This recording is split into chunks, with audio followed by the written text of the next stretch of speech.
Smith Center between the conference's top two teams.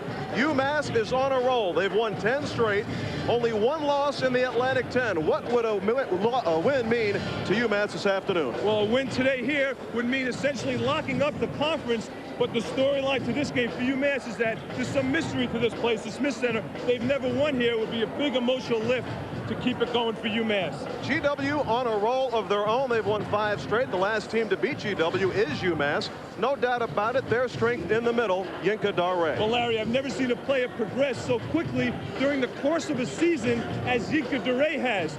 The only thing he's done this year is develop a little baby jump hook. He's also developed his inside game, and he's a tremendous offensive rebounder. He's got great instincts. He's also developed a little baby jump shot in the key.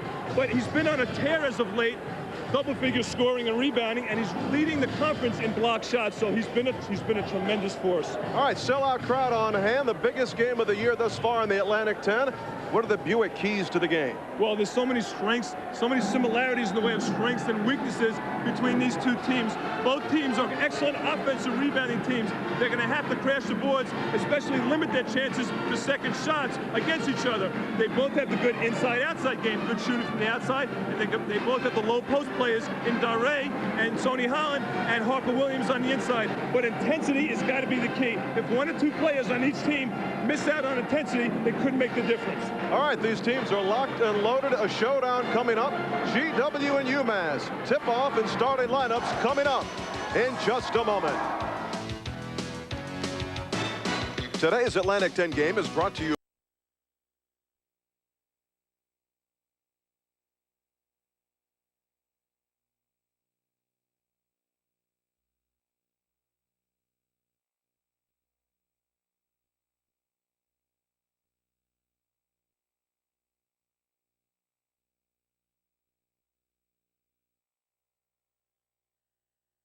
Florida.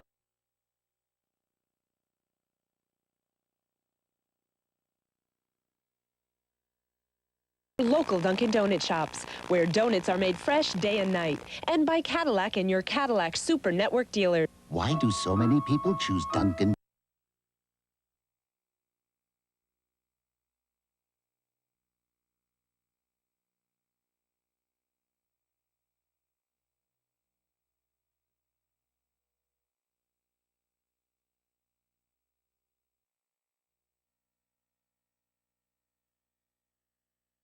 Overall, 8-1 in the Atlantic 10. Familiar names: Tony Barbee, Harper Williams, Lou Rowe up front. And Rowe has been on a roll of late. Eric Kellogg coming off his best game of his career. And John Calipari has brought the ammo back to the Minutemen. His 5th year, last season making the Sweet 16. Coach Calipari is so fired up for this game. And they take a look at the starting lineup now. The key guy to focus your efforts on here is Sonny Holland. He's been really playing good basketball, playing the small forward position, especially on defense. He's able to go out and guard either the 2 guard or the small forward on either team. Is doing a fine job defensively. GW 15-4 overall, 5-3. And Mike Jarvis, last time out on Wednesday night, snapped a 21-game losing streak to Temple. It was at McGonigal Hall, 75-72. So he is confident that that role can continue this afternoon. The Colonials have won 5 straight, and there is the big man, Yinka Dare. 6 times Atlantic 10 Freshman of the Week. Last week, named the Atlantic 10 Player of the Week. Only one other freshman had ever won that honor, and that was Mark Macon. He's really coming on, especially in the defensive end. He brings so much defensively because he can hang around at the paint area and block shots, allowing for the perimeter players to gamble a little bit more. What a force. So it is Rowe and Dare to jump this one off. The showdown is underway. That is Alvin Pearsall, the junior guard of Bartow, Florida. Playmaker for the Colonials. Right away, he looks down low. That is Searles. Harper Williams, last year's Atlantic 10 Player of the Year in strong. He averages 8 rebounds a game. A little intimidation there as Malloy went up.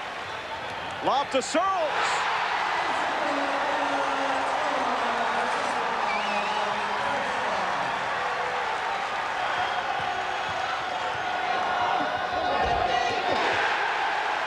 Larry, this game is going going to be a game of matchups. You take a look at the guard positions. The point guards, Kellogg against Pearsall. You got Jerome Malloy guarding Searles out top. Harper Williams now is going to be guarding Yinka Dare inside, and you got the good Tony Barbie Brigham matchup, and then you see Lou Rowe versus Sonny Holland, who's been so effective in the paint for GW lately, misses his first shot. Harper Williams gathers his second rebound of the game. Kellogg wide open as Lou Rowe on the baseline. The foul's going to be on Yinka Dare. It was very interesting before the game that both coaches told me very similar things, that we're going to have to attack on offense, not walk the ball up. If a team is going to press, we want to attack it and make them pay for it and push the ball down. And before the last segment, you saw Pearsall do a nice recognition pass to Dirk Searles with the acrobatic alley-oop pass, and that's what you're going to see a lot this game, of pushing the ball up the floor on made and missed baskets. Lou Rowe averaging 73% from the line. He's second in the Atlantic 10 in field goal percentage and second in rebounding. Both in those categories behind Yinka Dare. Already for UMass, Mike Williams into the game, replacing Jerome Malloy. Rowe missed them both. And Mike Williams is in the doghouse for UMass. And Coach Calipari showing some confidence in him. He didn't have a good game against St. Joe's. Didn't score any points the first time all season for Mike Williams. Puts him in early to see if he can get him going, get some confidence back. Going to be an offensive foul on Brigham. In fact, in that game against St. Joe's, Mike Williams didn't shoot. Didn't take a shot in the game. And not only that, Larry, but Coach Calipari has suggested that he's the most talented player offensively on his team. He's one of the few guards on his team that can do anything and create off the dribble. See on the matchups, Dare is guarding Lou Rowe. That's Williams inside.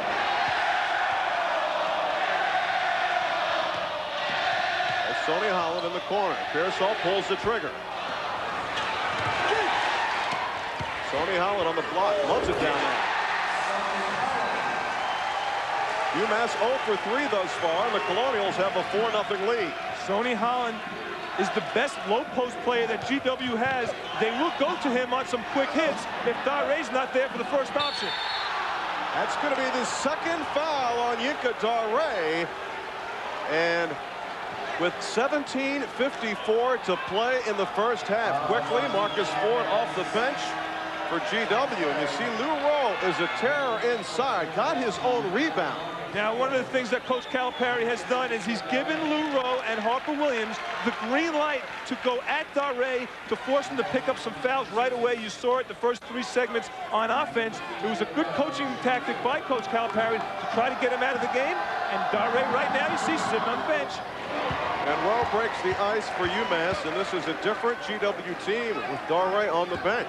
They have to play honest defense now on the perimeter. They can't take as many chances and gamble that much on steals with Dare sitting down.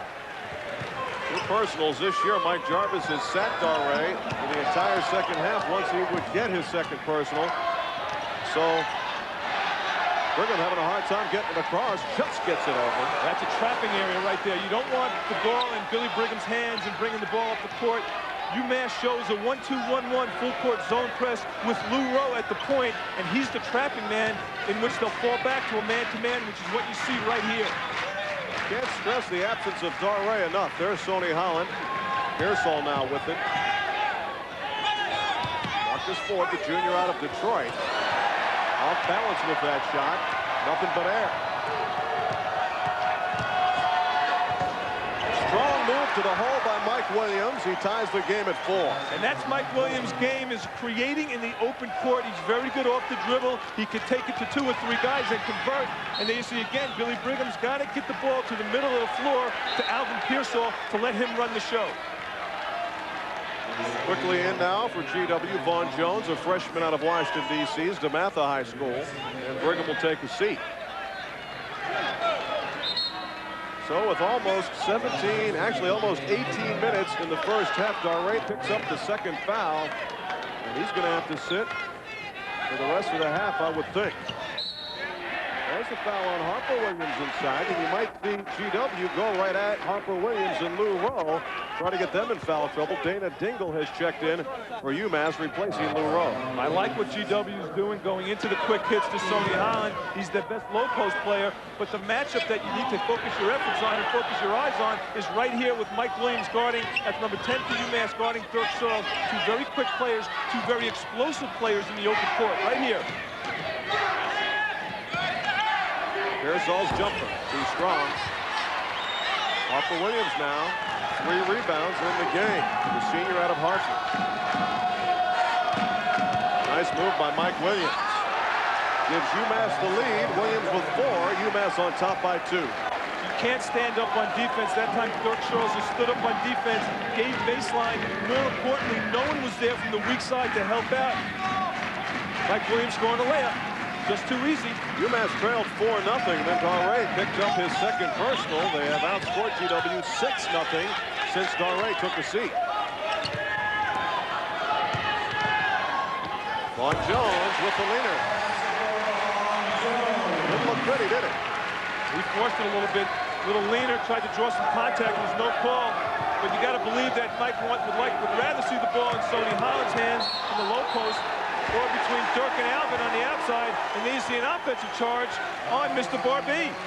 Vaughn Jones set it up nicely as Barbee made the spin move in the paint. So, deadlock. The showdown at the Smith Center. We'll be right back.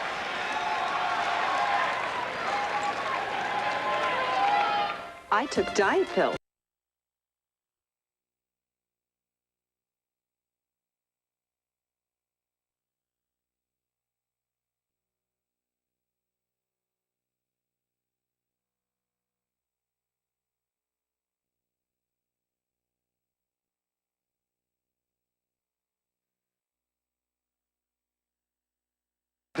Is the name of the game inside for GW. Well, he's such a presence inside. He makes everyone adjust their shot, and right there, you talk about a big-time adjustment, and Mike Williams seeing Darray throwing up an air ball. Now you see him go baseline. Dirk Searles stood up, no Darrays in the game, and he could finish the shot. And take a look at this. Darray went out with about 17:50 left in the game, and you got to believe, you see Mike talking to him right now. Depending on what happens over the next 10 minutes, you probably will see him back with about 5 minutes into the first half. Have to wait and see on that one. Vaughn Jones working against a freshman. Dana Dingle also into the game now. Chris Robinson, a junior out of New York, for John Calipari's minute. Tony Barbee is Mr. Intangible for this UMass team. He plays excellent weak side defense, and that's a big shot right there. Anytime Dirk Searles could hit his first shot of the game from the outside, it's a lift for guys like Mike Jarvis on the sidelines, because he knows Searles is the type of kid, if he misses his first 2 shots, it's going to be a long night for him. That bucket makes Searles GW's 6th all-time leading scorer. He is the all-time 3-point shooter for GW. That is his 130th 3-point bucket for the Colonials, and there's a steal by Searles. There's no continuity in the offense of UMass. Everybody's kind of standing around, just looking the low post. Harper Williams, they got to get into their motion offense, get guys moving. You got to move people aside from the ball. Searles gets the pick, fires it up, too strong. Ball went over the backboard, so it'll be UMass's ball. Mass substitutions. Jerome Malloy, Kennard Robinson, and Lou Rowe in, replacing Barbee, Chris Robinson, and Harper Williams. 9-6. GW leads it. 14:40 to play in the first half. Now they're spreading them out a little bit, going into their motion offense. And within their motion offense, they will go down low to Lou Rowe. But you saw Kennard Robinson, who's trying to pass the ball to Lou Rowe, was standing a little too close. They were too tight. You got to spread out. You got to get out on the wing a little bit more to distribute the ball. Marcus Ford, the designated defender against Lou Rowe, as Yinka Darray sits. Turnovers, UMass with 3, GW with just 1 so far. Ford gets it into Holland. Robinson with a good defensive effort inside. Robinson saw a lot of action earlier this year. Ball stolen by GW. 2-on-1 break. The foul is on Kennard Robinson, who, when Harper Williams was out with that broken hand, Kennard Robinson started 10 games. Well, Kennard did a good job at getting back on defense. Pearsall with a 2-on-1 fast break. I thought he should have ball faked to move Kennard Robinson a little bit more, but it was a good pass. Sonny Holland went up strong. and picks up the foul, goes to the line for 2. Sonny Holland takes a lot of time at the free throw line. He's one of the team captains for GW, a 67% free throw shooter. Holland has averaged 19 points a game during GW's 5-game winning streak. And what does he bring to the party for GW? Well, Mike Jarvis told me that he's been the difference since he's inserted him into the starting lineup 5 games ago here at the Smith Center against Rhode Island. What he brings to this team, aside from his excellent low post moves on the inside, which also opens up guys like Dare, but it also opens up the outside shooters of Searles and Pearsall. Aside from on the offensive end, Larry, he also is able to go out and guard people on the perimeter. You talk about a guy 6'7" guarding guys. Marcus Ford once again, and they're mixing it up. That was very close to an offensive goaltend as UMass picked the ball right off the rim as Holland missed a free throw. John Calipari has never won here at the Smith Center. Sonny Holland inside.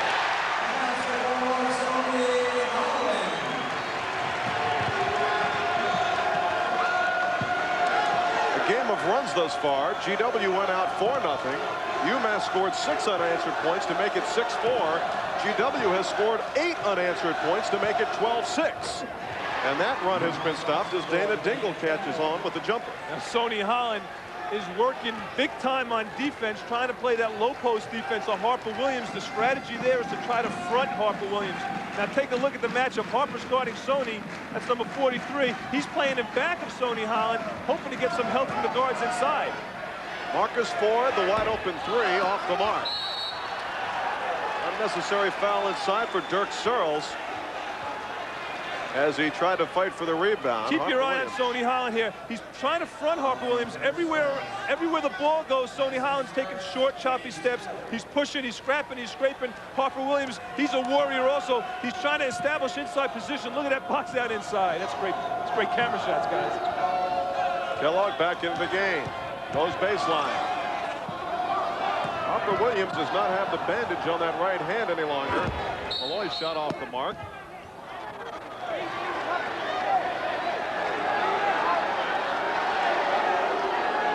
Wants to go to the line. Let's see what happened here as foul's going to be called, I believe, on Marcus Ford down low. Looked like Lou Rowe got tangled up with Alvin Pearsall inside. Talking about 6'7" to about 5'10". Nimbo Hammonds checks in for Dirk Searles. Today's game is being brought to you by Gillette Sensor and the new Gillette series, Gillette, the best a man can get. So a little confrontation there between Pearsall and Rowe. What a mismatch that is. Barbee off the mark. Marcus Ford ahead of the pack. What's he going to do? Lays it up. Now UMass is going to have to do a better job of getting back on defense because all GW is doing is creating 2-on-1 opportunities. You need to at least be able to get 2 guys back. Nice touch by Rowe. Doesn't fall. Once again, Marcus Ford on the move. Loses control. Now, is this the Colonials' tempo or UMass's tempo? Well, both teams like to push the ball up the floor on opportunities. Right now, GW is doing a better job in creating those types of opportunities by getting the ball off the defensive end.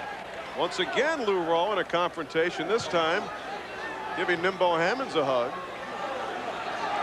I think Nimbo was just trying to get out of the way on that play. And UMass really flexing some muscles on the glass that time. Well, they're a very good offensive rebounding team. You talk about guys like Harper Williams and Lou Rowe, Tony Barbee. You have 3 of the top offensive rebounders in the league. But what's happening is they're not making those shots inside. GW is getting the ball, and there's been no one back on UMass. You got to get guys back into the paint to stop fast breaks.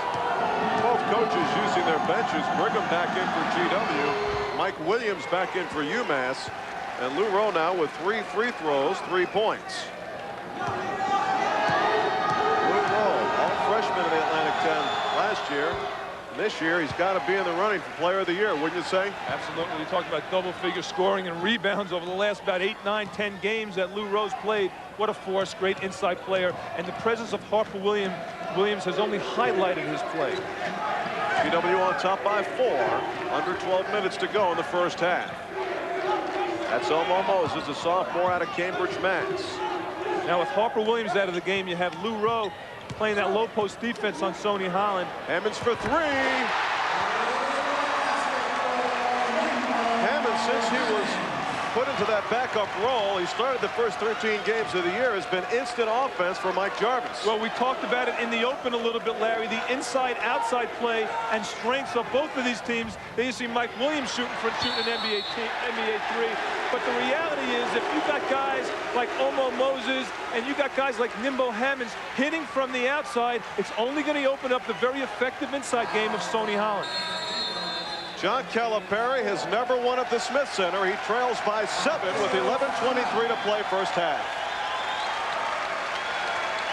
With each new day, you find a way.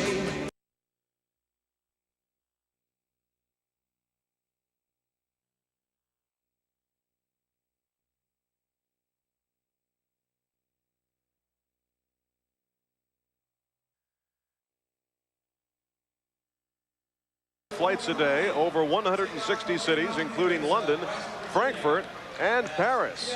Everything we do, U.S. Air begins with you. This is GW's biggest lead. Nimbo Hammonds, the team's leading three-point shooter, averaging a 44% from the arc. Now, as you see the ball go inside, Mike Williams came to help out on Sonny Holland.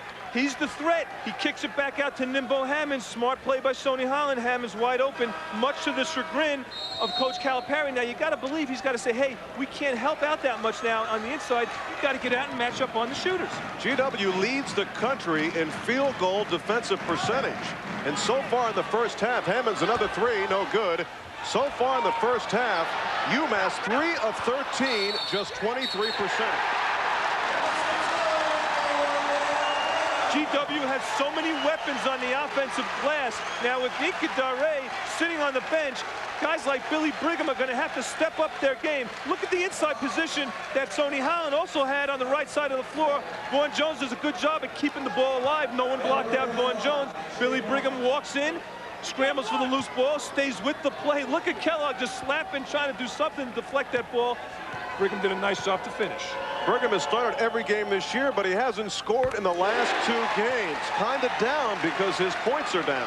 Well, plays that'll like pump him that, up. absolutely. Plays like that will regain some confidence to Billy Brigham's game. Harper Williams strong with the left hand. UMass now 3 of 14 from the field.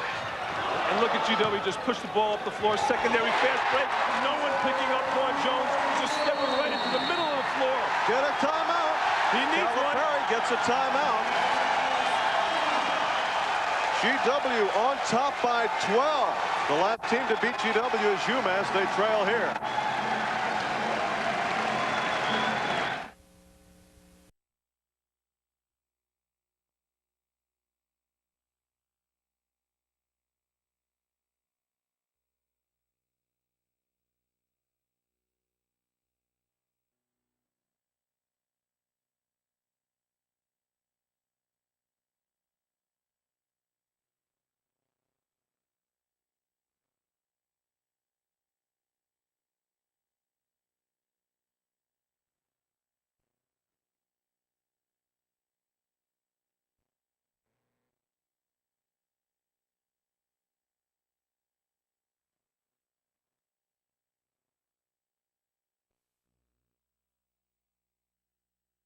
Hand, so you got to wonder if that hand's hurting him. You know, when you have 2 hands that have problems, and you know it's going to affect the shooting.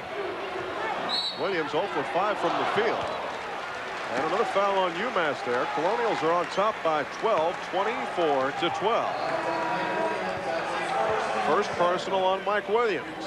And the 7th team foul, so Bill Brigham will go to the line 1-1. He is a 58% free throw shooter, a senior out of East Weymouth, Massachusetts. He'd love to beat UMass, being a Massachusetts boy himself. Well, he started out at Boston University playing for Coach Mike Jarvis, who was then the head coach and was the winningest coach in Boston University history.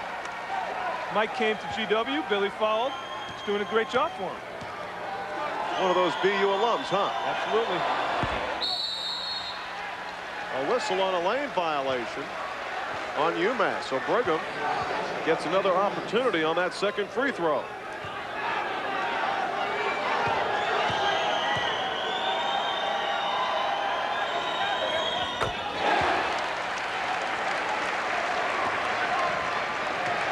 GW leads it by 13. Barbee looking for his first bucket, gives it back to Dingle. Great defense by GW. GW plays great perimeter defense. The other things that they do very well is keep your eyes on the low post guys like Sonny Holland and Billy Brigham. Now, Billy Brigham is trying to front Lou Rowe everywhere on the floor.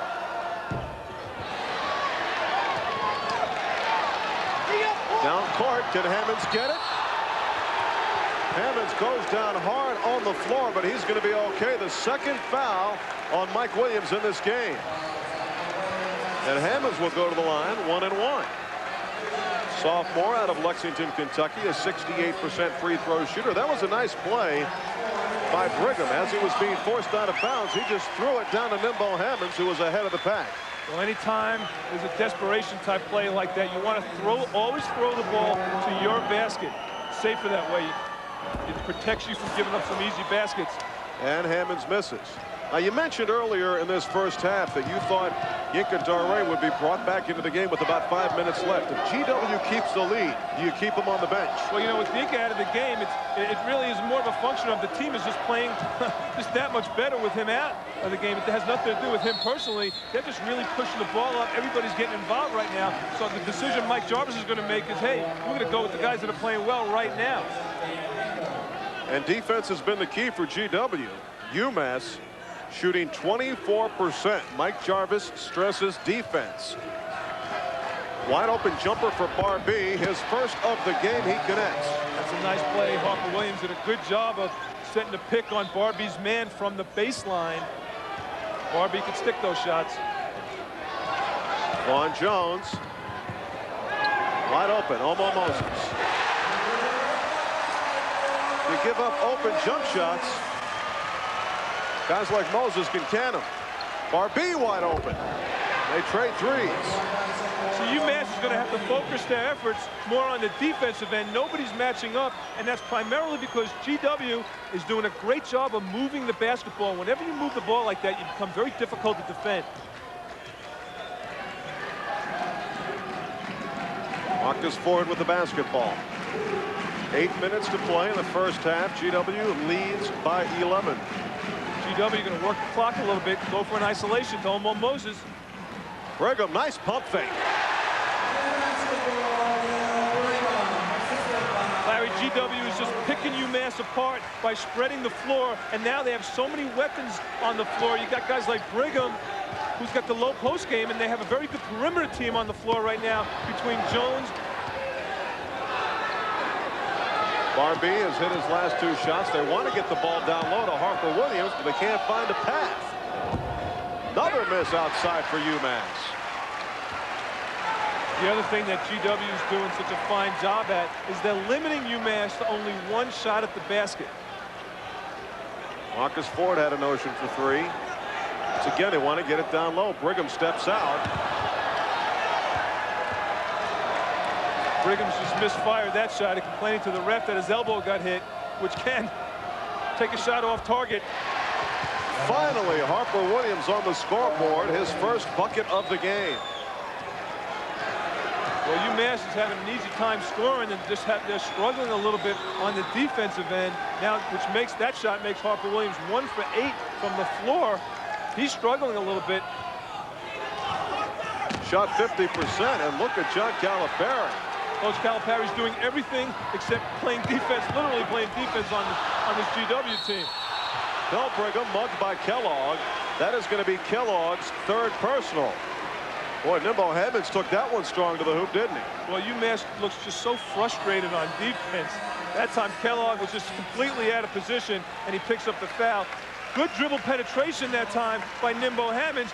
Went for the slam dunk. No weak side defense by UMass. They're just not rotating. Look who comes and gets the offensive rebound. Billy Brigham, pump fake, picks up the foul. But there's no weak side defense. The UMass players are just not reacting defensively. Back in, Kennard Robinson. So Brigham, 7 points, 4 rebounds thus far in this game for the senior out of East Weymouth, Massachusetts. Broken out of his slump, he had not scored the last 2 games. Now for the first time this afternoon, Kwame Evans, freshman out of Baltimore, Maryland, replaces Vaughn Jones. Larry, Mike Jarvis told me before the game that in order for them to be victorious here today, they're going to need to be the aggressor. They're going to need to dictate tempo, and that's exactly what they're doing by pushing the ball up the floor. Mike Jarvis with a good game plan. GW leads it by 13. And now they employ some full court pressure. Off the leg of Lou Rowe. Pressure paid off that time for Mike Jarvis and the Colonials. Mike Jarvis mixing it up a little bit defensively, doing a nice job starting out with the man. Then he goes to the 1-2-2 full court zone press just to bother UMass, and look what it did. It did more than bother him. Went to a turnover. The 5th UMass turnover of the game. Searles back into the game, trying to get it down low to Sonny Holland, and Kennard Robinson on the back with the foul. So Sonny Holland will go to the line. You even look at the expressions on the faces of the UMass players. They just appear very frustrated, especially on the defensive end. On the offensive end, they're going to need a guy like Kellogg in the game who essentially settles down this UMass team.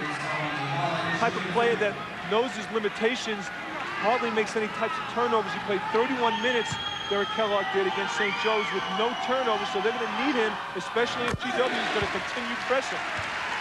Holland hits the free throw, the 10th team foul on UMass. So they are in the penalty situation. All fouls for the final 6 minutes and 11 seconds of the first half will send GW to the line to shoot 2. And Sonny Holland makes 2. Here comes the pressure now. Sonny Holland is the trap guy. He's the guy that they're going to look for. That's the way to break it, inside and out. Malloy misfires. That ball was tapped up by Malloy off the hands of Sonny Holland, I think. Malloy might have got a hand on it, Larry. It was difficult to see, but he kept it alive, and it was good ball movement, though, by UMass. But that's exactly what GW wants UMass to do, is to push the ball up, take shots normally out of their offensive scheme. They call the double dribble on Kwame Evans. They really want to get the ball down low to Sonny Holland. Every time down court, it seems. He's just so active on the offensive end. And he's one of those guys that knows how to establish low post position, constantly moving. And GW plays that wheel and seal type of an offense with Sonny Holland. They'll just work the ball around Sonny. 4-on-2 break, GW. There's Sonny Holland, spun on that pivot foot, a 360 spin in the layup. Holland has 9. Looked like Mike Williams got away with a hook around Alvin Pearsall in penetrating in, and you see Pearsall talking to the ref right now, telling him he got hooked.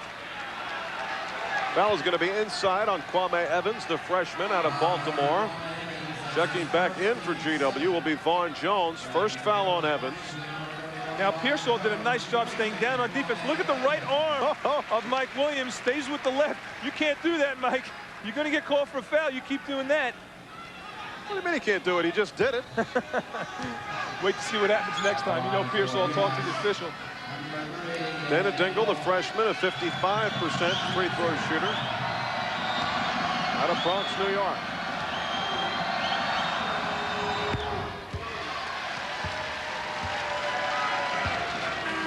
UMass has only lost 4 times this year and just once in the conference. The conference loss came to Temple. Their other losses, Florida State, Oklahoma, Cincinnati. All of those very fine teams. Very tough schedule. Coach Calipari's proud of the fact that he is where he is right now. He's also on par in the way of last year's schedule where they went. Harper Williams ties up Sonny Holland. Possession arrow pointing in the direction of UMass. So nice play by Harper Williams to stay back after the missed free throw and tie up Sonny Holland. Well, right now, UMass is 16-4. Last year, they went 30-5, and they're on par with exactly where they were last year. Candidly, Coach Calipari is very proud of the way they're playing. Malloy could not get it in. There's that defense once again. But they seem very confused, and we talk about the mystique of the Smith Center is affecting the way UMass is playing both on the offensive end and on the defensive end.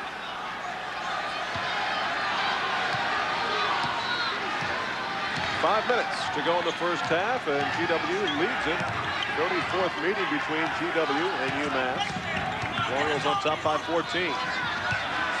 Stoney Holland. Wide open 3 for 4.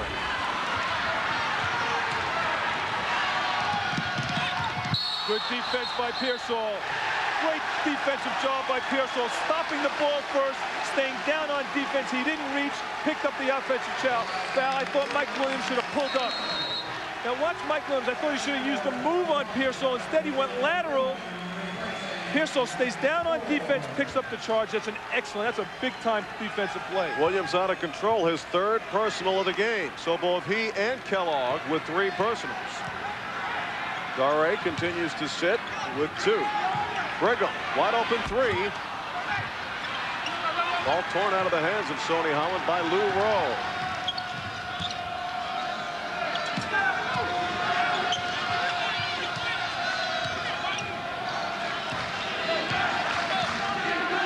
Really, Colonials lost Yinka Dare in his first half to 2 fouls. We thought it would be a huge moment in the game. 17:50 to play in the first half. It has not been. Well, so far it's been a non-factor. If anything, it's inspired the GW team and forced some of the other players like Searles and Alvin Pearsall and Stoney Holland to pick up their game.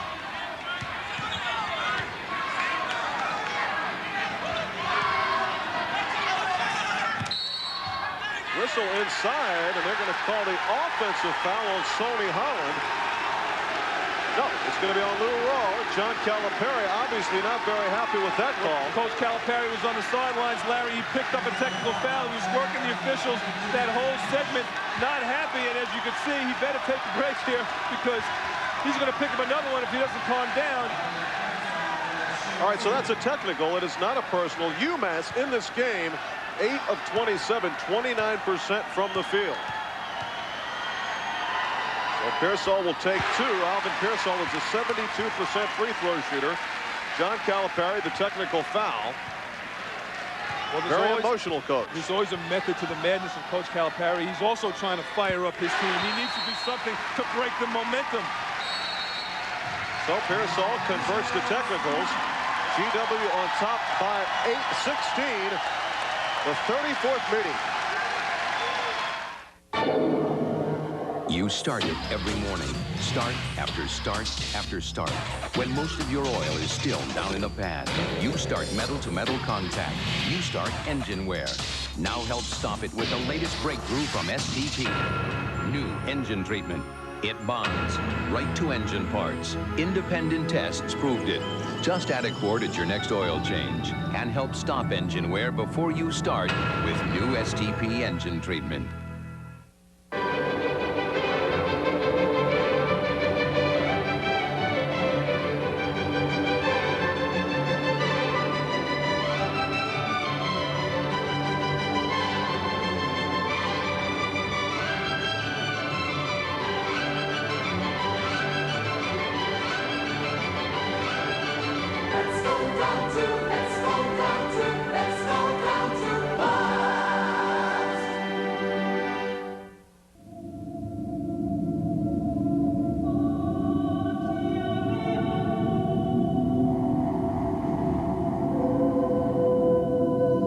Of the many reasons to own an ES300.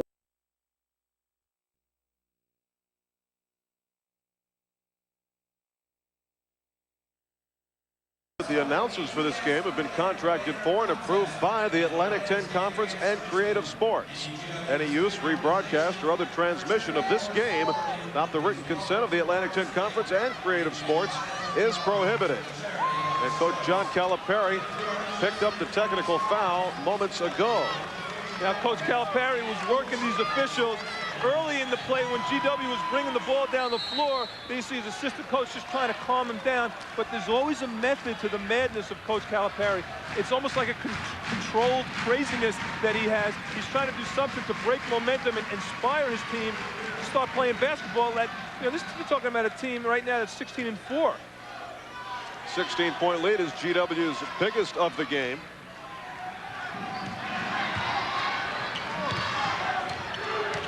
Good patience by the Colonials on offense. Shot clock winding down, however, down to 15. 11.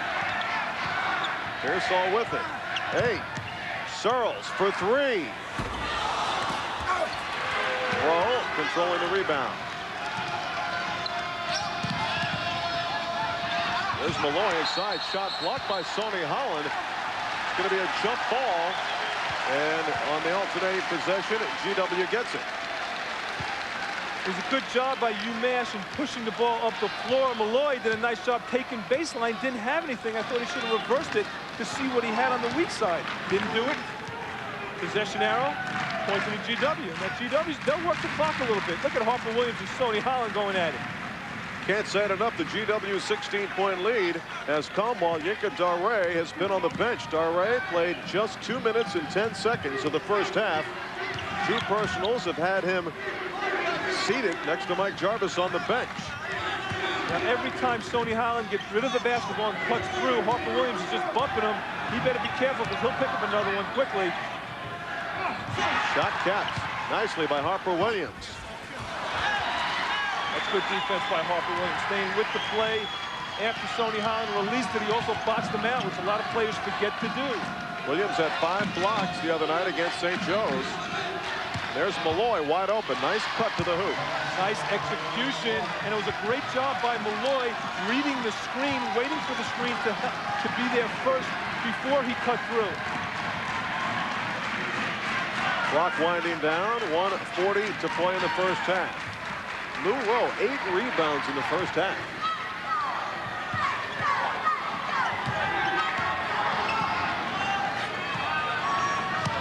Now pushing. 20 on the shot clock as GW works it down as the clock winds down in the first half. Nice little pick and roll. Lou Rowe is just a force on the defensive boards. Anywhere he is, he's always boxing out first before he goes after the basketball. That's what makes him such a great rebounder. But you've got to give a lot of credit to how GW is spreading out UMass on the offensive end. They're doing a nice job. They're staying high. They're staying about 15 feet away from each other on the offensive end. Great spacing.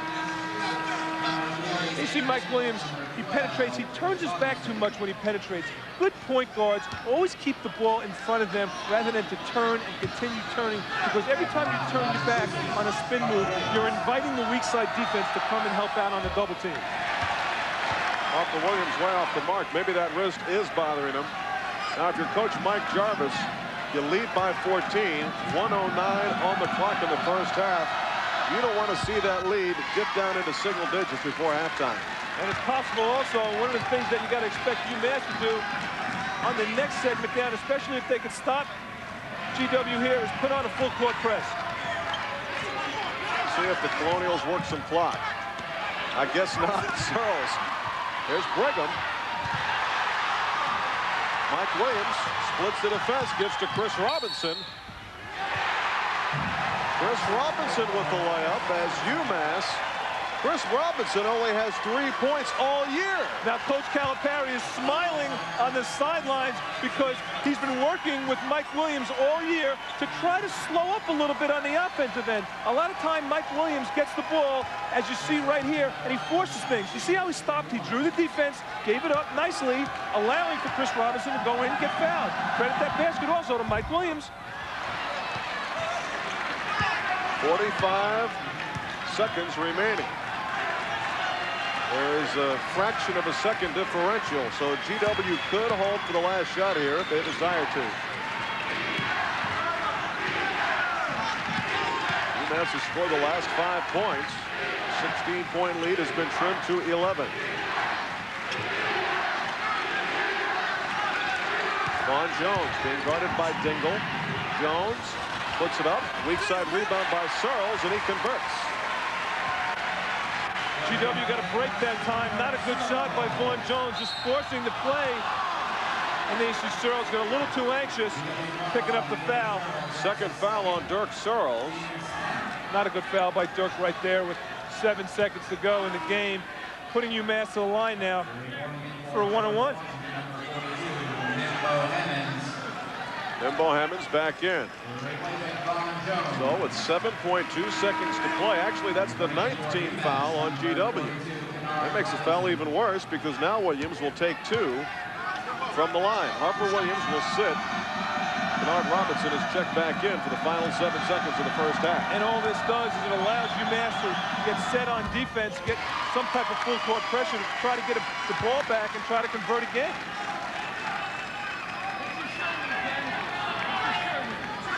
Mike Williams, 5 points, did not score last time out on Thursday night at St. Joseph's. The lead is 12 in favor of GW.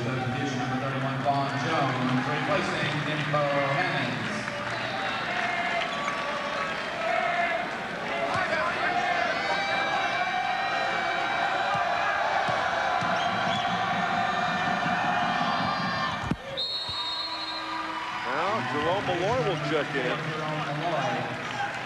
for Mike Williams. So Williams would not pick up his 4th foul in this first half. I'm quite sure that's the reasoning there. You see some full court pressure. It's a man. They got 7 seconds to push the ball up the floor. Vaughn Jones all the way. And there's a huge pile up under the GW hoop. No whistle. Vaughn Jones still down. And that is the end of the first half. Final 3 minutes of the first half. UMass came on strong, a 7-2 run as Mike Jarvis and the Colonials go into the locker room with an 11-point lead. The 34th meeting between UMass and GW.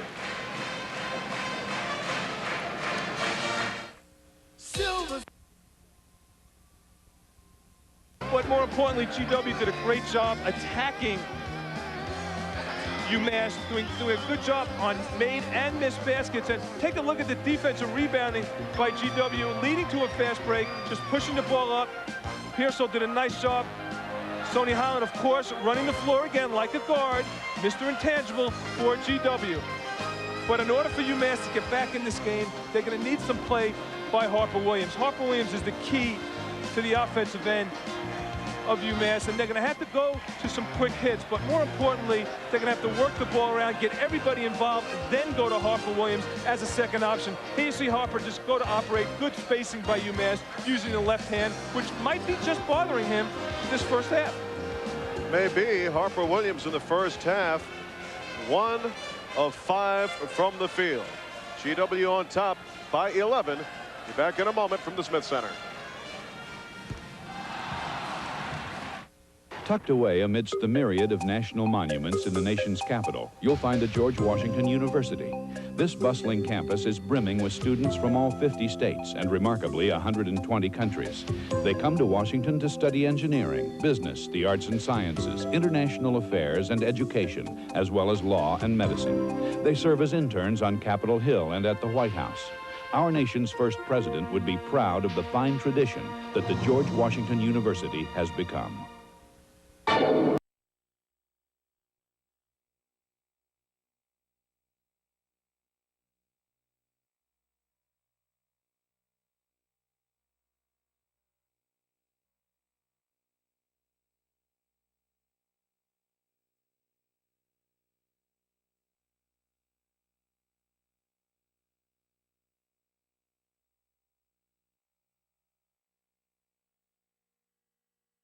Larry Michael along with Glenn Consor with you.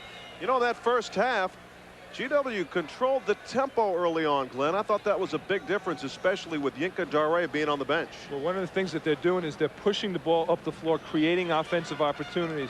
And it looks like UMass might be a little tired. You know, this is their second game in 36 hours, and it might just be affecting them. They're not getting loose balls. I wish I had a statistic on loose balls because GW's been in every one first, and that's been the difference so far this first half. Speaking of stats, the Coors Light stats. Field goal percentage in favor of GW. UMass really picked it up, though, at the end of that first half. Well, they created some opportunities by pushing the ball up the floor. They got some layups, but in the way of three-point shooting, it looks like GW has the advantage. The key statistic right here is turnovers. UMass, 8 turnovers compared to 4. They're typically the type of team that gets about 12 for a game. They're throwing the ball away a little bit too much. Bench scoring, UMass, a little bit of an advantage. Second chance points, which is unusual. GW doing a nice job hitting the offensive glass. Most of those points came from Billy Brigham doing a good job on the offensive rebounds. Brigham leading all scorers with 10 points. Lou Rowe 8 rebounds to go along with those 6 points. And Brigham out of that slump. He's got 10 points. And GW is on top by 11. It's the showdown at the Smith Center. The second half coming up next. The Buick LeSabre.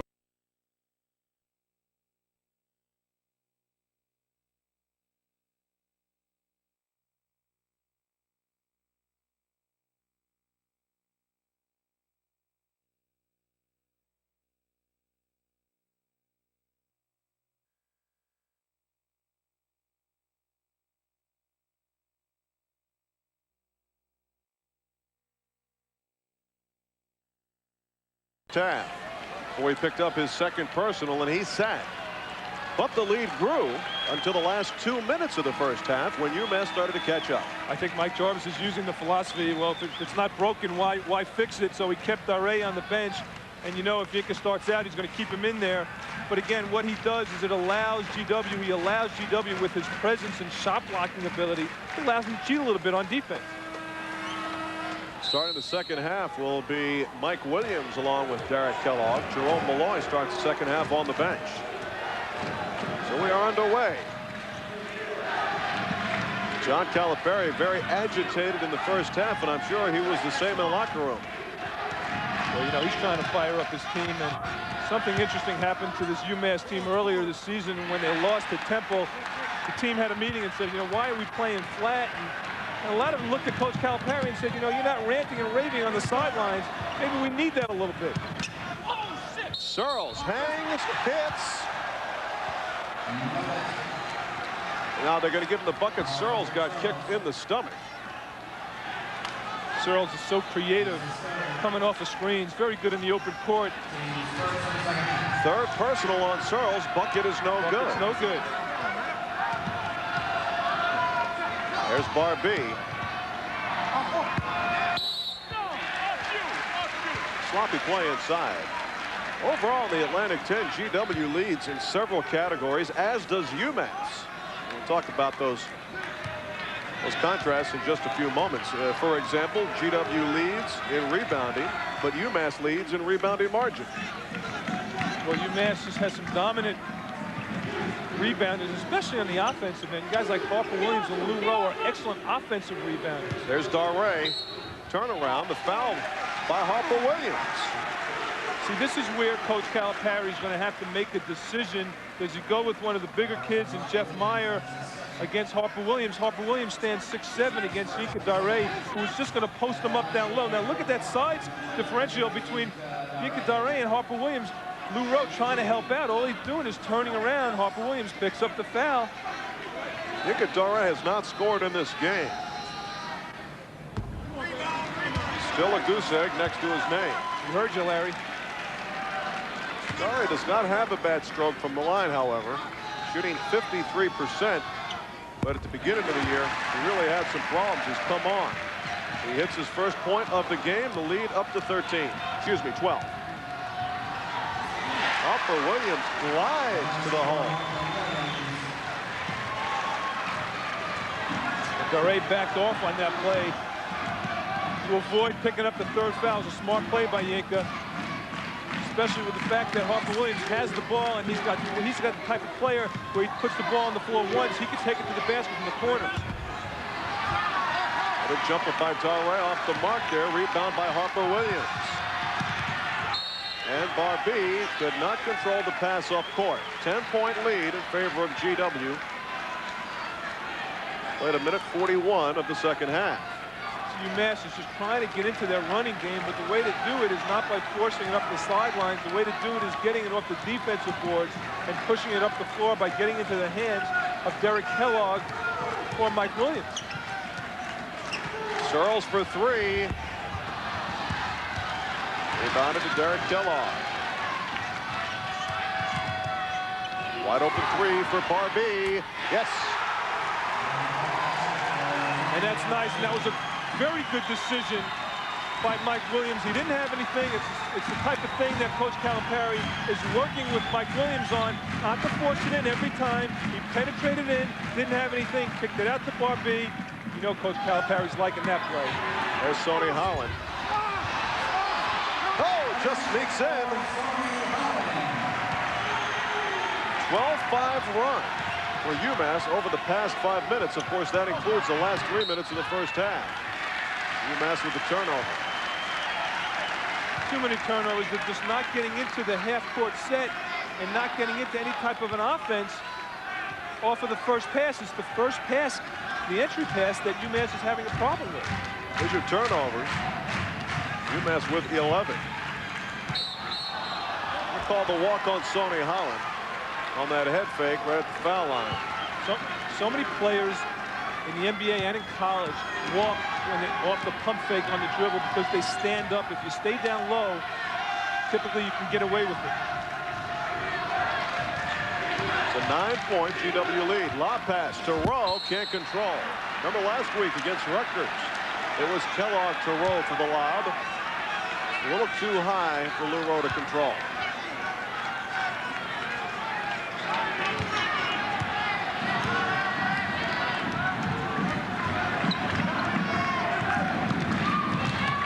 As we mentioned, GW #1 in the nation in defensive field goal percentage. UMass turning up the defense in the second half, however. Well, UMass is going to have to shut down the penetration of Dirk Charles and Pearsall to try to do something to prevent the ball from going inside to Sonny Holland, which really hurt UMass. The way to do it is by pressuring the perimeter, also fronting and low post defense.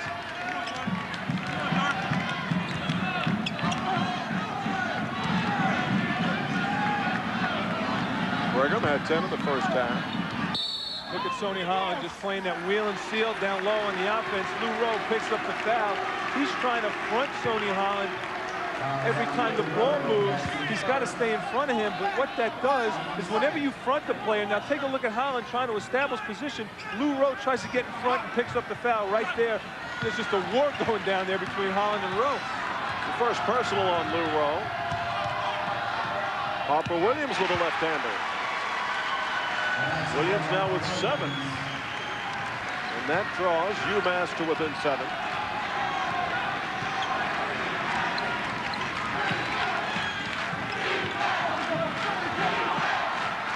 Holland once again. GW's only made 2 of their last 13 shots, and that's going to be the 3rd personal on Harper Williams as he tried to get position against Yinka Ray. So GW still on top. We'll be back in just a moment.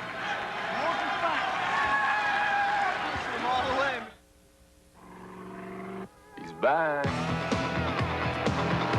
This time we get him. STP gas treatment cleans intake valves and fuel injectors to help engines run better. STP, the edge. With each new day, you find a way to be your best. Gillette Sensor for the closest, safest shave ever. You know you gotta be a little better than the rest. Only Gillette Sensor has spring-mounted twin blades that sense and adjust to every detail of every face. Gillette Sensor, when you're the best, there's no feeling like it. Gillette, the best a man can get. For the nation's best golf vacation packages, visit sunny Florida's Doral Resort and Country Club, home of the Doral Ryder Open and the famous Blue Monster. Call 1-800-22-DORAL.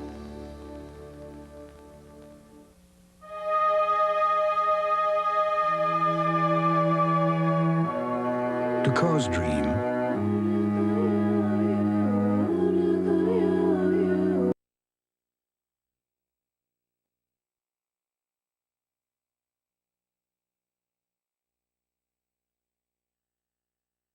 Consort, the Colonials lead the Minutemen by 7. Travel arranged through US Air, whose frequent traveler program gives you the fastest free tickets to the most destinations. When it comes to business, US Air begins with you. Pay attention to the spacing on offense that GW has. Look how far away from Yinkadare all the offensive players are, allowing for him to isolate, and Harper Williams has nothing to do but pick up the foul. UMass in the second half, 3 of 4, GW 1 of 4. The lead has been trimmed to 7. At one point in the first half, it was 16 in favor of GW. Look at Sonny Holland. He's just so aggressive. He wants the ball. He's calling for it every time. That time, Rowe just denied him. He just went up and blocked it. But what Sonny Holland's doing is just commanding so much attention in there. Everybody's guarding him. Three-pointer for Barbee. Off the mark.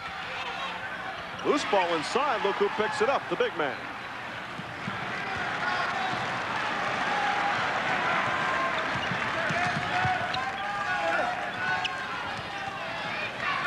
There's Holland once again. Loves backing in from that position, and he converts. It's just too easy. UMass is going to have to double down on him with the guards to force him to kick the ball out and force GW to stick it from the outside. That's too easy of a shot, Larry. So now Derek Kellogg reloads the offense for UMass. Nowak kept the pivot foot down. Harper Williams, though, from 15 feet. Williams now has 9 points. The lead cut back to 7. On the defensive end, I think UMass has to play a percentage-type game in which they're going to have to give GW the outside shot, and they're going to have to try to take away the inside game of Sonny Holland, and that's one of the ways to do it right there. Sonny Holland picks up the foul as the ball was stolen by UMass. Harper Williams beginning to heat up. He's made his last 3. Sonny Holland picks up his second personal. So for GW, Vaughn Jones and Omo Moses check in. Yinkadare is going to take a seat.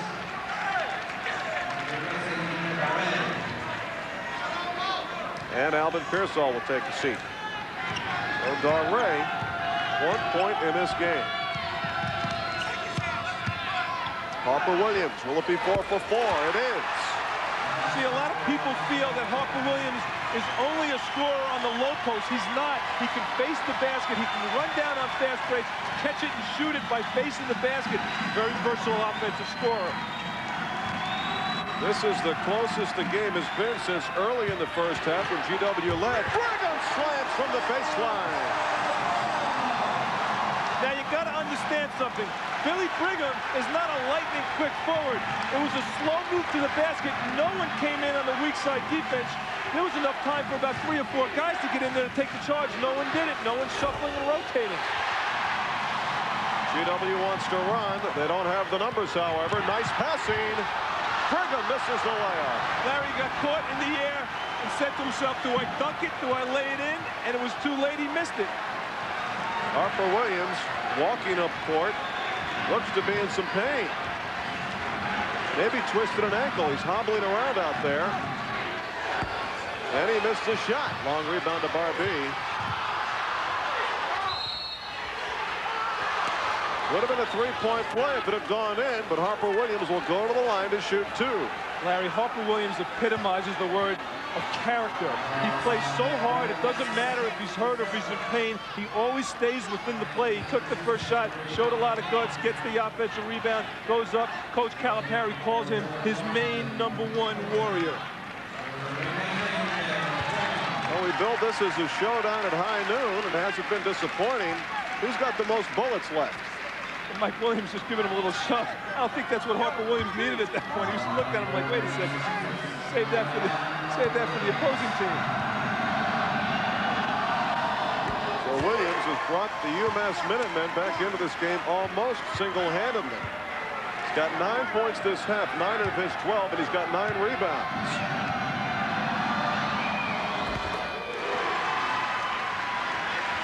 Once again, a 5-point GW lead. Harper Williams has scored UMass's last 8 points.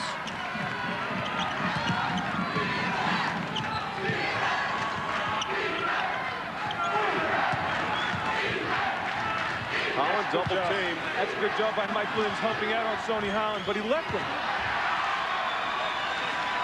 Sonny Holland has 13 in the game.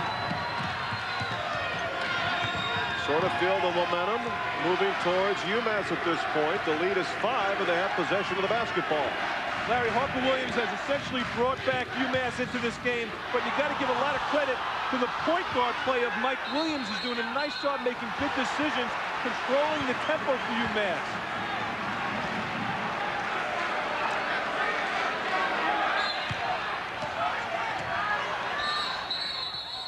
Referees calling a timeout. Such talent on the court that you have a lot of talent on the sidelines watching it. Personnel talent, guys like Bob Ferry. And there you see Rudy Martzke of USA Today trying to get a quote from Monday's column. You also have the head NBA scout here, Marty Blake, head of the NBA services. A lot of talent, a lot of people looking at Dirk Searles. Everyone is also curious to see Yinka Dare as the freshman. So much to be said about him. Harper Williams for UMass. Harper Williams for UMass. Tony Barbee, a lot of people think he could play. GW has scored just 4 points in the second half. Searles for 3. Big shot. And there's a lot of NBA scouts looking at Dirk Searles too, because he's just so explosive. He's the type of player that can just explode and break open a game. Offensive foul. It's an offensive foul on Tony Barbee as he pushed off of Sonny Holland inside to get position. So the lead is 8 in favor of GW. 11:38 to play. We'll be back.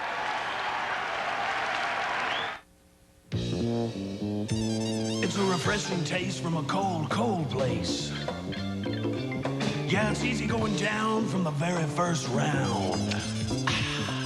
Pure as can be, it's a natural, you see. Oh, it's smooth, smooth, silver.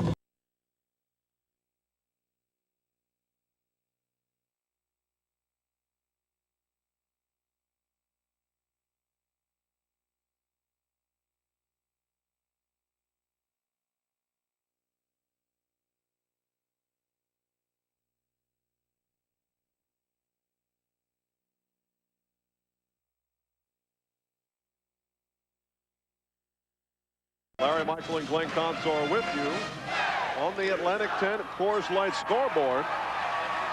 West Virginia taking on Temple this afternoon, and tonight at St. Bonaventure hosting Rhode Island. And just around the corner, the Atlantic 10 tournament. Now's the time to get your tickets for the A10 tournament, March 7th and 8th at the Palestra in Philadelphia. What a great place. Championship game site will be determined by the highest seed. Purchase tickets. You may call the Palestra ticket office at 215-898-6151 or Ticketmaster at 215-336-2000. And you know John Calipari is going to have his team ready for the tournament. And that tournament's going to be so exciting because of the parity in the league with the Rhode Islands, the West Virginias. That tournament's up for grabs. A tap by Derek Kellogg to draw UMass to within 6. Kellogg's first points of the game. And UMass is getting back in this game with just pure flat-out guts. They're staying down on defense. They're becoming all of a sudden the second half just so aggressive with their perimeter defense. It's getting them back in the game. They're also pushing the ball off the floor nicely. Charles is going to pull the trigger. Vaughn Jones sneaks in for the rebound and hoop. Mike Jarvis loves Vaughn Jones as a freshman, mainly for reasons like that. He's very good and very sneaky around the offensive glass, a smart player. And that ball is going to be off of GW as Vaughn Jones reached in. I thought they might have called a foul there, but Jones slapped down at the ball, knocked it out of bounds. Harper Williams returning for UMass, coming in for Kennard Robinson. Well, Harper really needed that rest. And now with 10 minutes to go in the game, he's going to have to focus his efforts on trying to low post Sonny Holland and be the aggressor.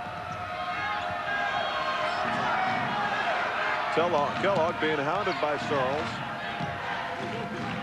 Want to go down low to Harper Williams, but Sonny Holland has him boxed in. They're going to whistle the foul on Holland for being a little too physical with Harper Williams. You talk about being the aggressor. That's exactly what Harper is trying to do. He's trying to keep Sonny Holland on his back, so when he gets the ball, he'll be able to operate. Keep your eye on the left arm of Harper Williams, just trying to hook Sonny. Sonny playing that defense. He's just pushing him with his chest. And there you see the question mark. The third foul on Sonny Holland, and Williams off the mark with that jumper.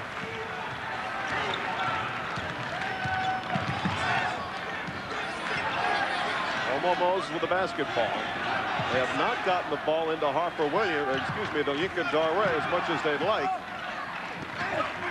Well, Yinka's not their go-to guy. It's Sonny Holland who's the first option. If he doesn't have anything, then they'll look on the other box or the other block to Yinka Dare. Yinka, at this stage in his career, is more effective on the offensive glass. 12 on the shot clock. Elmo Moses with it. Gives to Searles. Whistle inside on Lou Rowe on the push-off of Sonny Holland. Jack Hannon right there on the call as Lou went up with his right hand. He held off the defender with his left hand, and you can't do that either. Now take a look at Lou Rowe. Keep your eye on him. Number 15, left hand, keeps him off. That's a tough call right there. Jack Hannon right there, though. He saw it. Coming in, hold still.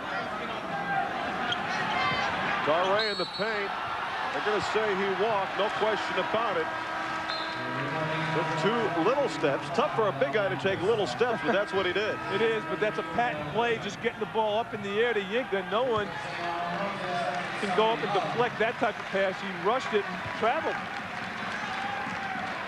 So it is a 8-point lead in favor of GW. And GW catching up with UMass in the turnover department.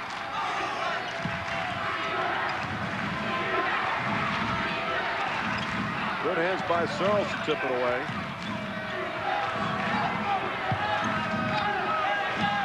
Really a different kind of second half, Glenn. Not as much precision play. Well, it's not, but the thing that's interesting about this half is that both teams are trying to play the same type of an offense as Yinka Dare plays volleyball with that basketball and blocks it out of bounds. He's going to have to learn to try to keep the ball in play. Great shot blockers always keep the ball in play. Now take a look at Yinka. As the offensive rebound goes into the hands of Malloy, Yinka just bats it out of bounds. You want to keep it in play. You want to block it a little bit more softly. Harper Williams used the spin move to the baseline to draw the foul on Bell Brigham.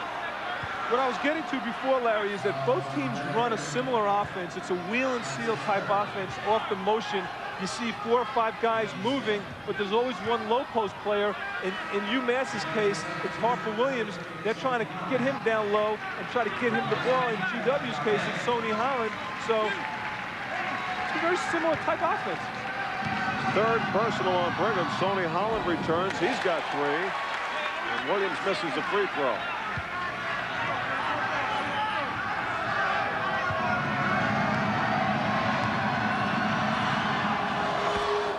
Williams hits 1 of 2. He's got 14.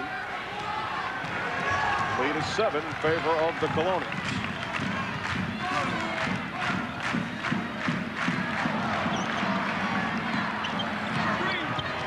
Searles and Malloy. Searles, the jumper.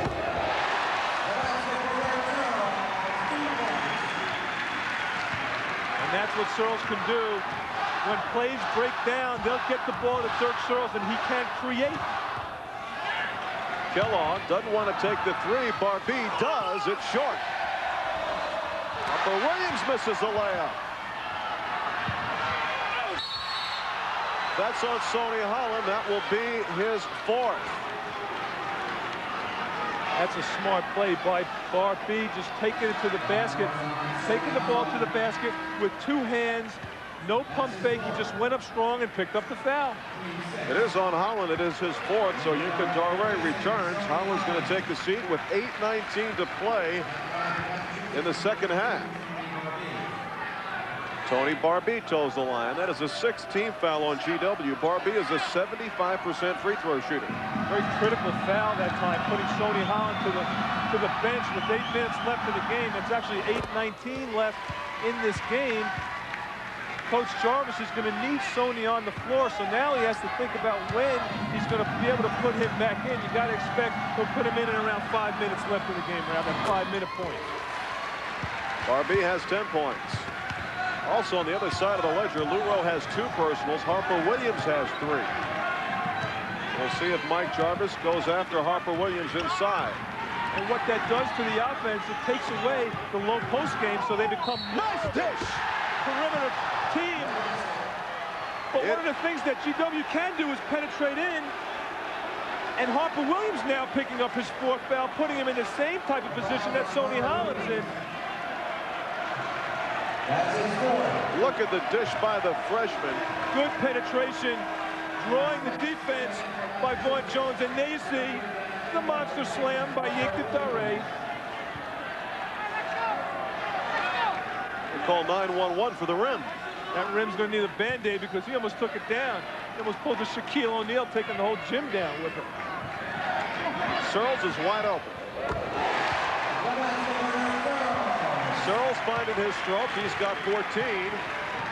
Extends the lead to 9.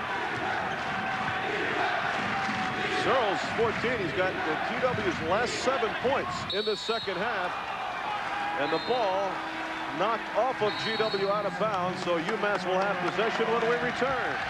7:46 to play. Colonials on top by 9. Don't go away.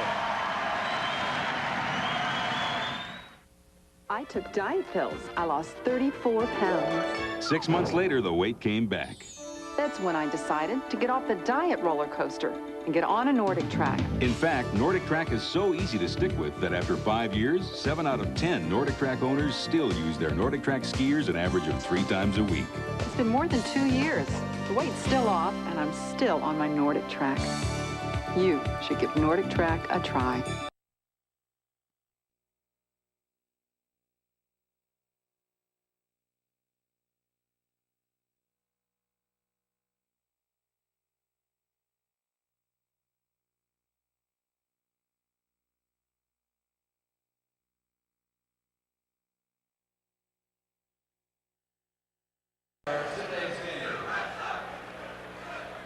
Welcome back to the Smith Center. Larry Michael and Glenn Consor. You know, these 2 programs, UMass and GW, used to be the doormats of the Atlantic 10. They've come a long way. Well, they certainly have. You take a look at GW, 1-27. A couple years ago, UMass actually was the only victory that year. GW beats UMass. The funny thing about that was that year, Coach Calipari was his first year, 10-18. He pulls into play Duquesne at the end of the year. And someone says, Coach Calipari, why are you so upset? You're 10-18. You could beat GW at 1-27. He said, yeah, but how'd you like to be the only one? That was 4 years ago, and Mike Jarvis has since appeared on the scene here in Washington to turn the program around. And of course, John Calipari making the Sweet 16 last year, really turning their Minutemen around. Rebounding the second half, UMass has controlled the boards as Kellogg hits the 3, draws UMass to within 6. That's a big 3-point shot. There's good concentration after he let it go. He stayed with the play. That's the key. He focused. See how the Colonials respond. Pearsall, strong move to the hoop. And that's something we haven't seen from Alvin all game.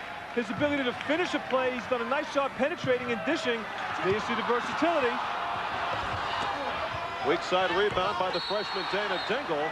They're going to call that a goaltend on Yinka Dare, who shoots a glance over at the referee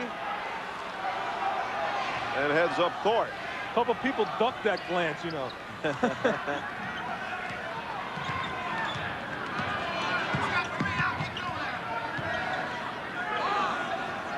Searles has scored 7 of the last 9 GW points. Ball down low to Yinka Dare.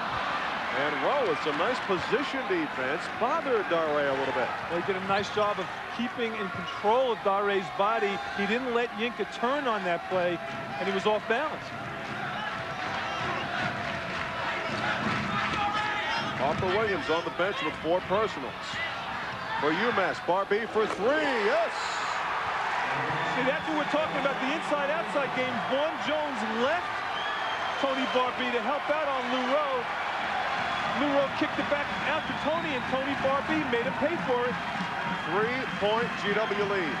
It had been as much as 16 in the first half. Nice comeback by the Minutemen. A patient comeback. A patient comeback. They did it slowly, chipping away. They started diving on loose balls, getting deflections, and then making their outside shots. They get the ball to Darray again. The pump fake and the short jumper. It's his first bucket of the game.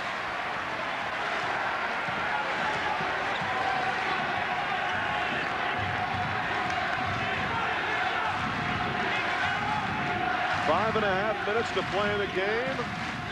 The Minutemen trail by 5. So they're trying to get the ball down low to Lou Rowe with Harper Williams down out of the game with his 4th personal foul. But the problem is Darray's guarding Lou Rowe. He's doing a nice job, and he's such a presence in there that it's confusing the UMass offense. There's Lou Rowe. Nice turnaround. But he had to change his shot a little bit. He had to throw it up with some high arc to get it over Darray. Tough mismatch.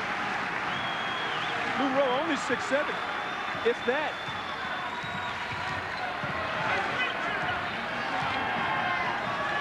Doug Searles up top. The Colonial, Sonny Holland, has been sitting with his for a personal foul. So with Harper Williams and Sonny Holland both on the sidelines, Searles fires it. Searles now with 17. Larry, no one in this league in the Atlantic 10 can explode and break open a game like Dirk Searles can, and he is not bashful. He will pull up from 3. Searles 3 of 7 outside the 3-point arc. Harper Williams and Mike Williams set to return at the scorer's table for UMass. Jerome Malloy, ball tipped away, and Vaughn Jones chases it down.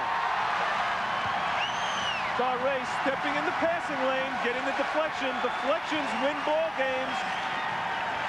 Under 4 minutes to play.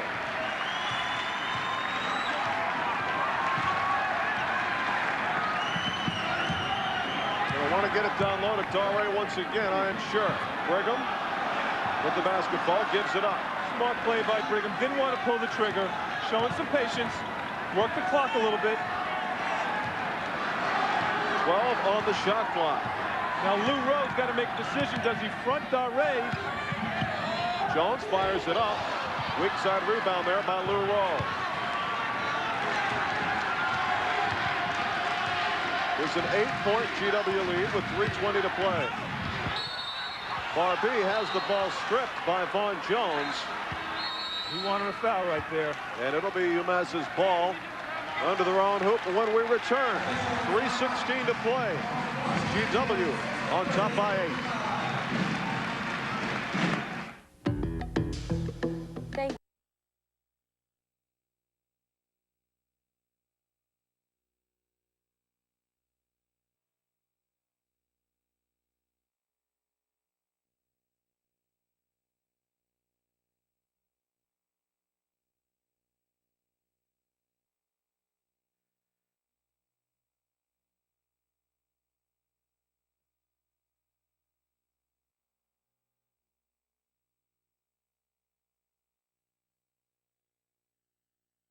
Work some magic on the UMass bench. They trail by 8 with 3:16 to play.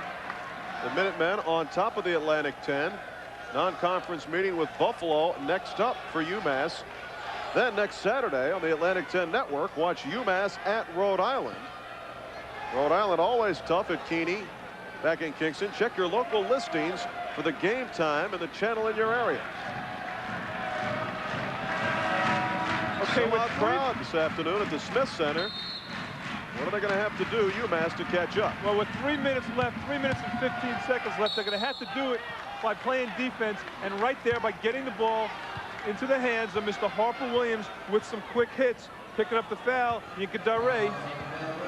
Brigham's 4th personal, so both Brigham and Sonny Holland have 4 personals. Sonny Holland has been sitting for the past, what, about 4 minutes? About 4 or 5 minutes. I expect him to be inserted. Right now, you see him standing up on the sideline. talking to Coach Jarvis, getting some last-minute instructions, and here he comes. Harper Williams has 15. And Holland replaces Brigham with 3:13 to play.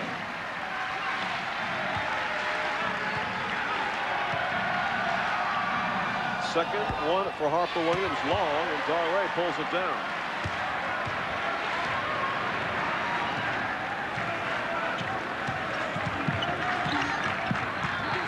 Omo Moses works against Mike Williams.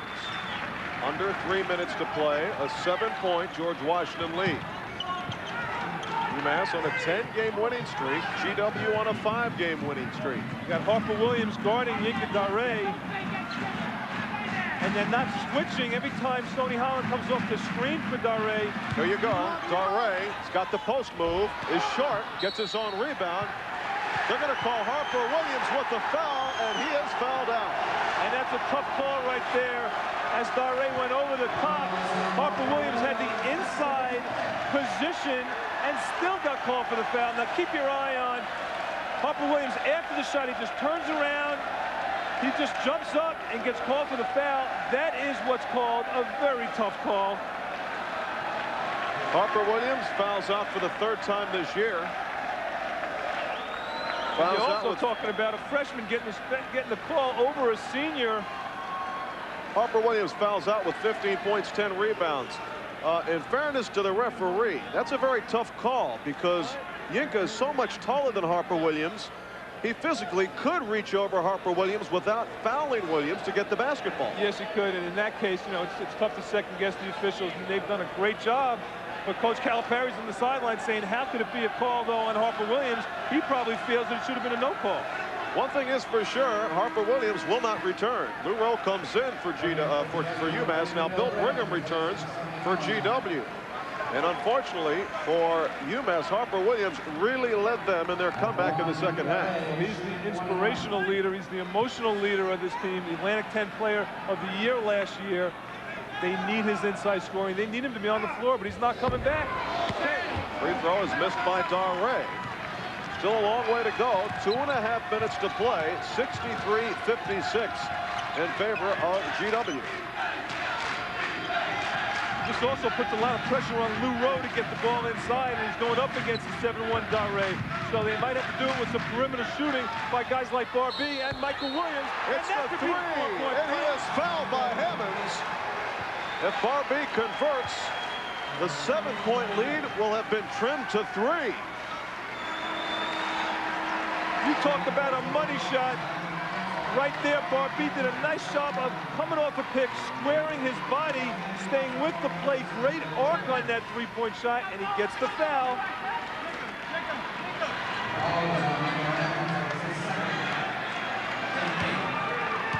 So Tony Barbee to the line. Big free throw with 2:16 to play in the game. This game's a long way from being over, especially if he makes this one. He misses it, but look who gets the rebound. Jerome Malloy, Mr. Double 3 for Barbee. Bullseye!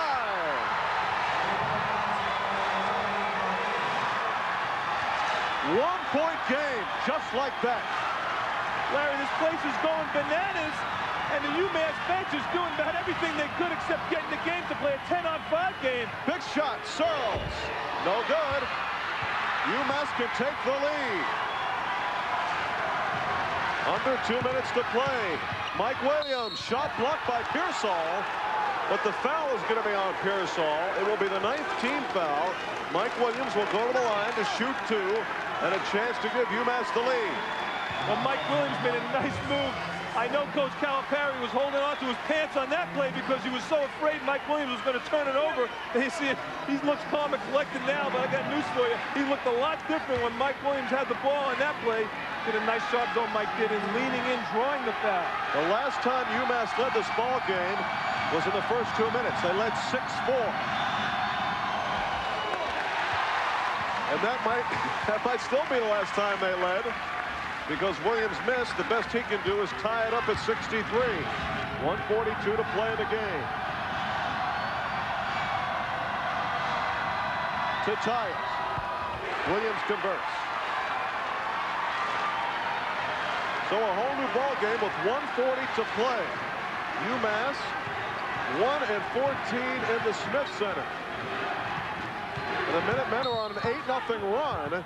And as Vaughn Jones drives to the hoop, he got punched, got hammered.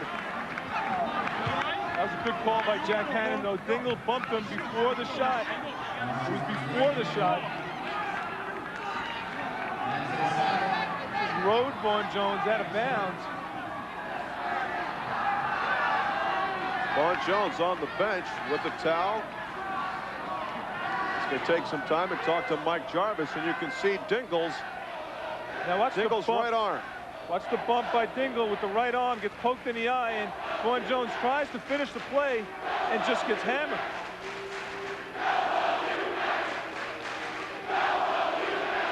Small enclave of UMass fans up in the corner of the gym. And now the referee approaches Mike Jarvis. UMass has gotten back in this game by hitting some big-time outside shots. Guys like Tony Barbee, Michael Williams, Jerome Malloy making some big plays for UMass. And now it comes down to be a function of intensity on defense. Mental toughness is the key right now for both teams. This game has been tied 3 times. There's the UMass fans. One corner of the gym. They didn't give them the best tickets, did they? But they're making a lot of noise. Now, there's been 3 ties in this basketball game. 4-4, 6-6, and 63-63. How about that? What a comeback by UMass. So Vaughn Jones will attempt to break the tie. He goes to the line, 1-1. And now a timeout is called by GW. So with the score tied, 63-all, we'll take the timeout as well. Don't go away.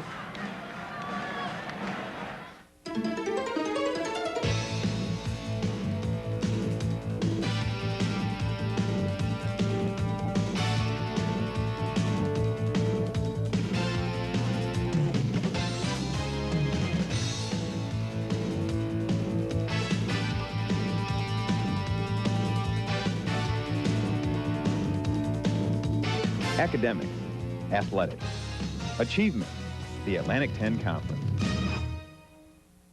Why do so many people choose Dunkin' Donuts coffee? We use our own special blend of the world's finest coffee beans. They don't. We grind our coffee seconds before brewing.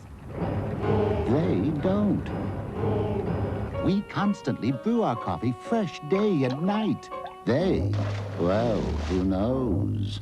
So the next time you think of going somewhere else for coffee, think again. Dunkin' Donuts, the freshest cup of coffee you can buy. Stealing down an alley on a cold, dark night. I see a halo in the rain round a street light, urging me on to a secret goal, away from the light from this lamp on a pole. After dark, the streets you know by day become inhabited by a whole new crowd. All next week at noon and 11, reporter Eric Wilkinson will take you on the town.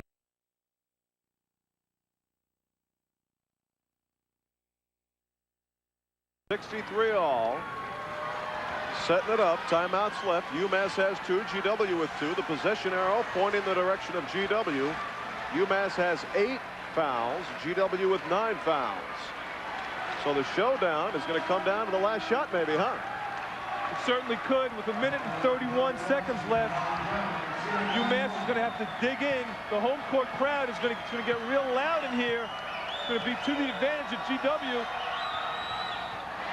Long rebound to Pearsall, of all people. The point guard for GW pulls down a key rebound, and Mike Jarvis is going to call another timeout.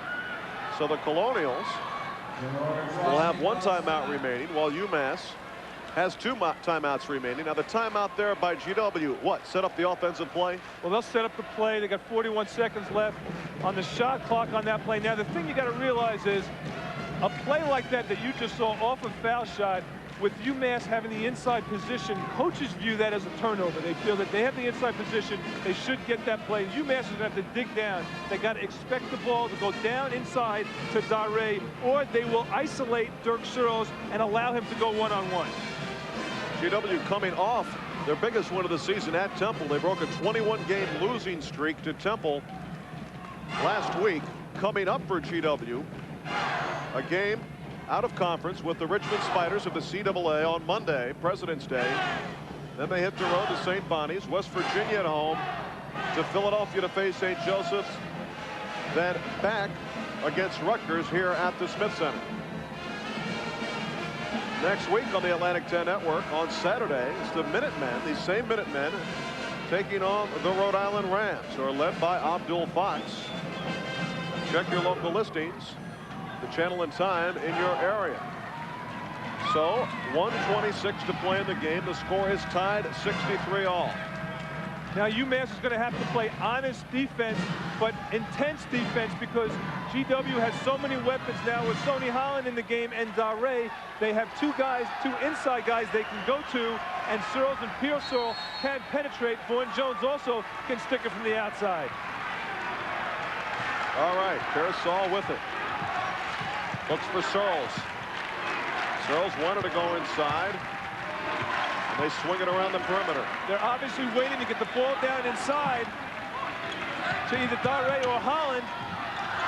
Searles could not create the shot and throws it away. Cardinal rule, you never leave your feet on a pass. That's exactly what Searles did. He went up, didn't have anything. UMass just went around the basketball, got it back, possession to UMass with 50 seconds left. So John Calipari does not want to call the timeout to set up the play. He asked for the motion offense from the Minutemen. 40 seconds in the game. Score is tied 63-all.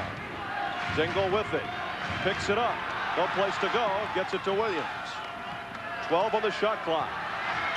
Williams. They're too high. They're going to penetrate. Drives. Ball is blocked by Dare, but Rowe cleans the glass to give UMass the lead. Dare stepped in, blocked the shot, but he left Lou Rowe, who was his man, who finished the play. Pearsall misses. Holland gets it, puts it up, no good, with 9.7 seconds to play. Sonny Holland goes to the line to shoot two and a chance to tie it. Sonny Holland so intense on the offensive boards, doing a great job staying with the play. He did a nice job. Now look, Dare comes up, blocks the shot, but he leaves Lou Rowe. Lou Rowe wide open under the basket, in the right place at the right time to finish. And UMass takes their next to last timeout. Coach Calipari trying to inject some ice into the veins of Sonny Holland. Sonny Holland this year a 67% free throw shooter. Got some big free throws coming up when we return.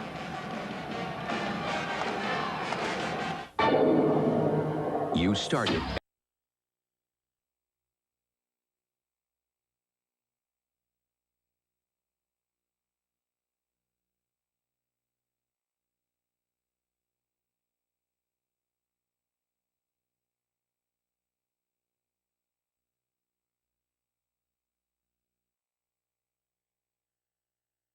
UMass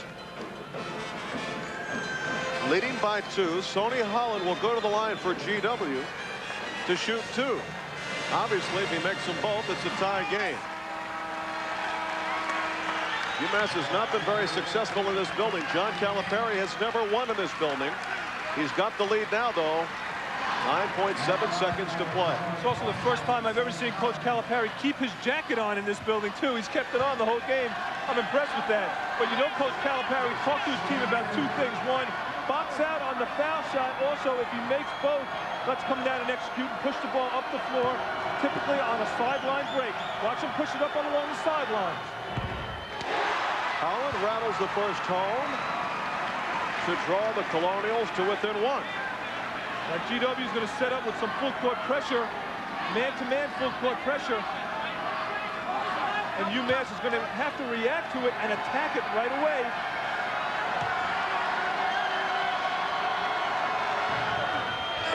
Holland makes them both. This is it. UMass will try to win it. Mike, you got to go Williams to the ball. Williams spins, fires. Yes, at the buzzer. Wow. UMass wins it. Mike Williams with the shot at the buzzer. But I think they're going to put on a fraction of a second on the clock. Second time this year, Mike Williams has won a game at the buzzer. The first time was against Rutgers at Rutgers earlier this year in January.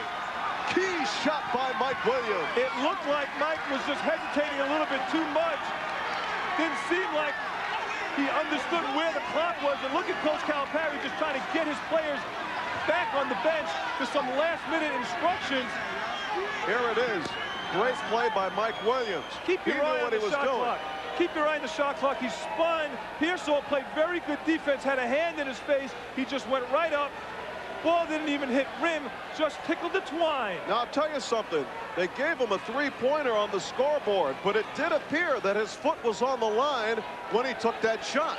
It looked like when he released it, though, his I'm telling right foot, let's take a look at it. Like to see that again if we can. There is 0.4 seconds back on the clock. Take a look at his foot.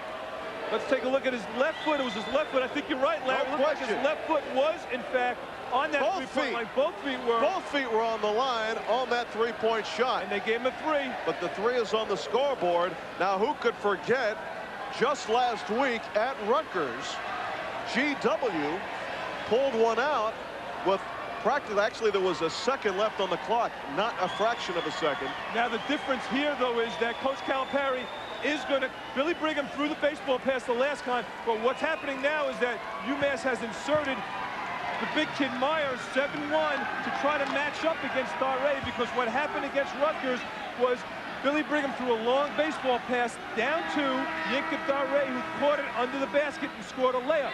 Now, Jeff Myers is in the game to try to bother the baseball passer. I thought he was going to put him back to get back on Darray, but instead, Jeff Meyer, 7-1, is going to try and get a deflection by bothering the baseball pass that will be thrown by Billy Brigham. Keep your eye on the ball. Keep your eye on Billy Brigham and number 33. That's 7-1 jumping up and down right there.